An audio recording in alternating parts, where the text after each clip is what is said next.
Chopped. I feel like a rock star at the moment. But I think essentially one of the topics I've been asked to speak about today was obviously about energy, water, security and food security. But I think in the context of all of that, and I had a presentation prepared for you, but I'll definitely quote from some of the slides that I put together. But essentially I think one has to look in Exxaro in context. I sit on the board of Exxaro, and then one of the most exciting things that really excites me about Exxaro, as a mining company, most of us may see just as a coal business and into energy, but the excitement of me being on the board, and when I was asked if I'd be interested in serving on the Exxaro board, was the fact that what is Exxaro doing for the future?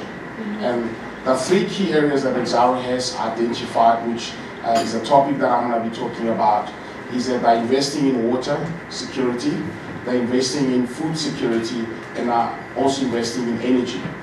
And you'll see over time what we'll be looking to do essentially is that we'll be spending, Exxaro will be spending quite a significant portion of that cash reserves in investing in those three areas that I've spoken about: water, food security and energy. And we are probably in the next couple of months, and I'm not sure when, in the next year, we'll be building, there's a factory, a protein factory that's been built specifically in Johannesburg. There's already a factory up and running in Philippines, in Cape Town. But those are some of the initiatives that Exxaro is doing. So it's not always about that we're harming the environment as a business, but we're also thinking about the future, and those are the three key areas that we have to look at.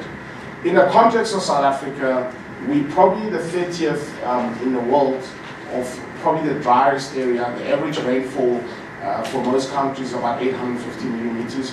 For South Africa, we're sitting at about 500. Since 2013, most parts of our country have experienced drought in some form or another, and you would have seen the restrictions that has happened in Cape Town. And what does that do for us? I think as a country and as individuals, we can no longer take water for granted in terms of water management and how we use water. And I see significantly the behavior in my children specifically when they do take showers, they're conscious of the fact how long they spend time in showers, purely of what's happened to the Cape Town. So it can't really be a Cape Town experience.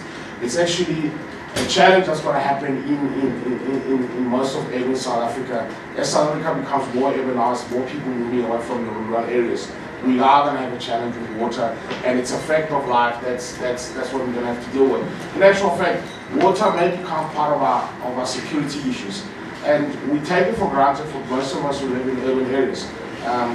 Where my family is from, originally in the Northwest, and if you go through most of Northwest villages, I think just the water infrastructure has not been updated for years. People spend more time of their hours just to go and fetch water for sanitation, for cooking. So really the challenge, I think, for South Africa is that it's a fact that we are going to battle with water going forward. Just as excuse that without the three components, there's no future. So energy security, food security, and water security. And what is the nexus? The nexus is that water uses energy, energy uses water, agriculture needs both, and modern society and our increasingly urban society will need all three. So let's, if you look at a context, rural South Africa 30, 40 years ago was self-sufficient. People had at least grew some of their vegetables and fruits. No longer that happens. Everybody else is quick to go to a spa or a ShopRite or the vendors on the streets to pick up. Nobody grows our foods anymore. So essentially what's happened as the population gets more urbanized, we are going to have challenges around those three. So the facts, in 2030, 47% of the world population will be living in areas of high water stress. By 2050, global population is expected to reach 9 billion. 70% food will be needed. And our agriculture accounts for roughly 70% of water use. And hydropower provides 20% of the world's electricity and is the main source of energy in most 30 countries. And by 2030, we'll need more than 30% more water, 40% more energy, and 10% of existing cropland for biofuels. So I think it's quite clear, and one of the things which I didn't want to be controversial about was the question about the land issue. Land without compensation is not really the real, I think that's not going to solve South Africa's problem on food security. Ability for people to have access to clean water and live to areas or farm where you have water rights. I think the water rights is also another contentious issue, is that which of the farmers have got access to water rights. And if you do look at most rural South Africa, people do no longer farm in those parts of the world anymore. When I grew up, every household in rural Northwest, they grew maize, they grew sorghum. Nowadays, none of that is happening. And why? Because either it's resources and also skills-wise to be able to do the farming. So I think the nexus concept from Entra and the EU, and this is some of the work, I'm not going to bore you with some of the research that's been done, but essentially there's been 5 key areas that have been identified as key going forward in terms of sustainable, especially around, one is in South Africa, in Africa specifically, is around the Nile River and sediment. Now, you know, it's all very well to sit and criticize, but for Gauteng specifically, the biggest backlog and is the biggest challenge, and sometimes allowing politicians to meddle in management of resources, that's what led to where. So the Department of Water and Sanitation has delayed the second phase of the Highlands Water Project, which is based in Lesotho, which is the Kata Dam. The Kata Dam, in terms of the planning that was done around the first phase, is that the second phase should be up and running by 2019. Because of the political meddling that has happened, that's going to be delayed by a further three years. And if you look at what's happening, is that, you know, yesterday the army has been sent to the Vaal River to the Vaal River to try to clean up. You know, everywhere we go is that we've allowed infrastructure to go down, and I think it must be frustrating for a lot of young people who are engineers, who should have been employed by municipalities to look at sanitation, to look at water infrastructure. They've not been given the opportunity to do that. We've allowed our infrastructure not to be upgraded. We've not taken care of our infrastructure. Our population is increasingly growing, and we've not met with the demands of dealing with water and sanitation. And that's, unfortunately, is what we've allowed politicians to do. Water is quite an important source for this country, not only mining but agriculture, but we take it for granted. Most of our people in rural South Africa spend more time seeking water for their families. So I think the next perspective is to ensure sustainability, which I'm talking about.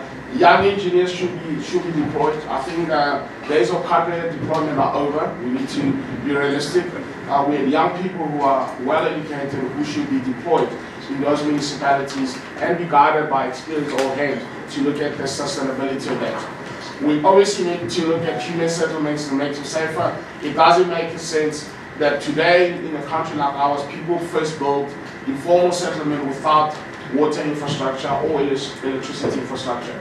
That doesn't make sense. We need to do better town planning, and even if it's an informal settlement, it's better to do it earlier than to do it later. And I think part of our challenges we see on service delivery issues has to do with the fact that people are looking for services, but services cannot be rolled out post once land has been occupied.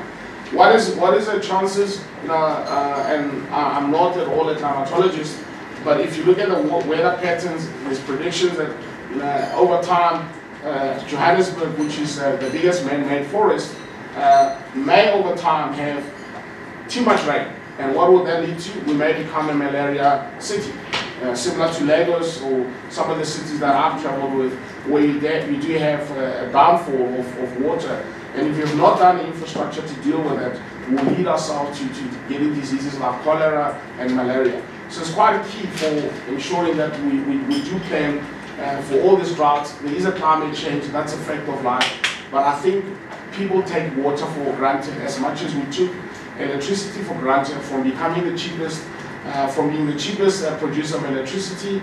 We've now become one of the most expensive because we never plan for the future. And similar to water, if we don't plan for that, then we're in trouble.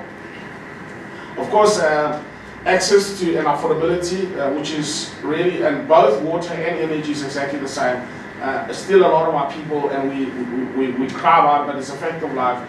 Rural South Africa, sanitation, toilets in schools in rural South Africa, how many kids we still have to battle with that particular part. And of course, food security is becoming quite big, and as I said, our population, world population is definitely getting bigger, and as I said, more and more people are moving in South Africa specifically, moving to urban areas, and therefore food security becomes quite important. I think the three, sort of the nexus that I was talking about, which is the key areas that AUS has identified is Africa, Nile, Niger, and SADC. Latin America is the Indian region, area in Asia, Central Asia, and particularly this has been put together really to look at what the objectives are, is to plan for a full-on, I think just not United Nations, everybody is worried about water security because of the changing pattern in climate changes, and it will affect. And I think the future wars are going to be about scarcity, and one of those scarcities is going to be water. That's a reality of it, is that if we do not plan for it, we are going to be in trouble, and we cannot take it that we can always get water. We have to build an infrastructure in place to be able to service the needs of our citizens.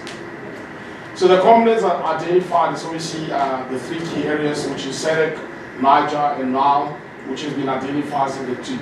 So I think in choosing a career, I mean, clearly one is that everybody's talking about the fourth industrial revolution.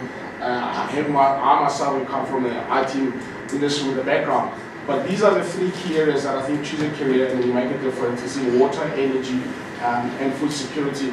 And I'm proud to know that Exxaro, which is part of the organization I'm with, having chosen to invest in those three key areas. And certainly, I do see that if we all look at, and mines are also partly to blame in terms of rehabilitation of mines. Just you can imagine how much water some of the mines are doing, and I think you can still do responsible mining, which Exxaro does, in ensuring that there's success, particularly around it. So on that note, I'd just like to thank you for the moment you gave me to be a rock star with you this morning.